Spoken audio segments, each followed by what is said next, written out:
Good morning friends. Ration కార్డుల పంపిణీ, smart ration కార్డుల పంపిణీ ఈ రోజు నుంచి ప్రారంభం అవుతుంది 9 జిల్లాల్లో. అంటే తొలి విడతగా 9 జిల్లాల్లో ఈ స్మార్ట్ రేషన్ కార్డుల పంపిణీ ఇంటింటికి నిర్వహించబోతా ఉన్నారు. అంటే ఇంటింటికి రారు. ఆ రేషన్ షాపులు ఎక్కడైతే ఉన్నాయో ఆ షాపుల పరిధిలో ఈ రేషన్ కార్డులు పంపిణీ చేయబోతూ ఉన్నారనమాట. దీనికి సంబంధించిన ప్రక్రియ ఎలా ఉంటుందంటే, ప్రింటింగ్ నుంచి కార్డులు మండల కార్యాలయాలకు, అక్కడి నుంచి మొబైల్ యాప్ల్లో డిజిటల్ అక్నాలజ్మెంట్ ద్వారా ఫెయిర్వెల్ షాపులకి పంపిస్తారు. ప్రతి ఫెయిర్వెల్ షాప్కి సంబంధించి ఒక GSW ఉద్యోగిని కేటాయిస్తారు. వీరు పంపిణీ పర్యవేక్షిస్తారన్నమాట. అంటే ఈ ఫెయిర్వెల్ షాప్స్ డీలర్స్ లబ్ధిదారుల నుంచి ఈపోస్ పరికరం అథెంటికేషన్ తీసుకొని కార్డులు పంపిణీ చేస్తారు.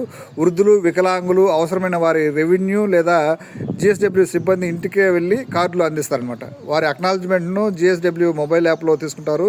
ఈ ప్రక్రియను జిల్లా కలెక్టర్లు, జాయింట్ కలెక్టర్లు డాష్బోర్డ్ ద్వారా పర్యవేక్షిస్తారనమాట. దీంట్లో రియల్ టైం అప్డేట్స్ కనిపిస్తూ ఉంటాయి అన్నమాట. Thank you very much. Have a nice day.